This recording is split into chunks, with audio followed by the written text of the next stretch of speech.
क्या आपने कभी सोचा है कि हर सनातनी घर में तुलसी का पौधा इतनी श्रद्धा से क्यों रखा जाता है? क्यों बिना तुलसी के भगवान विष्णु की पूजा अधूरी मानी जाती है? इसका उत्तर सिर्फ परंपरा नहीं, एक अत्यंत रहस्यमयी और भावनात्मक कथा है। पुराणों में बताया गया है कि तुलसी माता का पूर्व जन्म वृंदा के रूप में हुआ था। वृंदा केवल एक स्त्री नहीं थी, वे पतिव्रता, धर्म और भक्ति की जीवित मूर्ति थीं।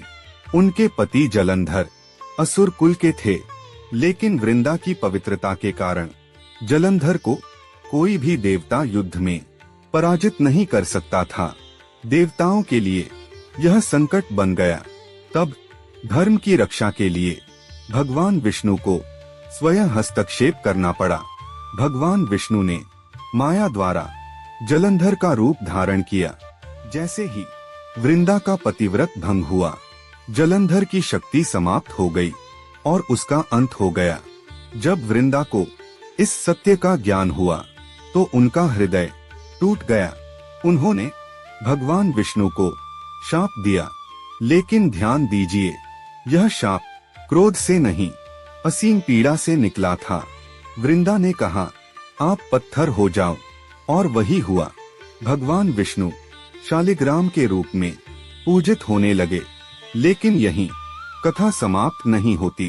भगवान विष्णु ने वृंदा की भक्ति से अभिभूत होकर कहा, तुम तुलसी के रूप में हर घर में पूजी जाओगी। मेरी हर पूजा तुम्हारे बिना अधूरी रहेगी। यही कारण है कि आज भी तुलसी को माँ कहा जाता है। वह सिर्फ पौधा नहीं, भक्ति का जीवित स्वरूप है। यह कथा हमें एक गहरा सत्य सिखाती है। अगर भक्ति सच्ची हो तो पीड़ा भी वरदान बन जाती है, और अगर आस्था निर्मल हो तो भगवान भी बंधन स्वीकार कर लेते हैं। जिस भक्ति ने भगवान को बांध लिया, वही तुलसी माता है।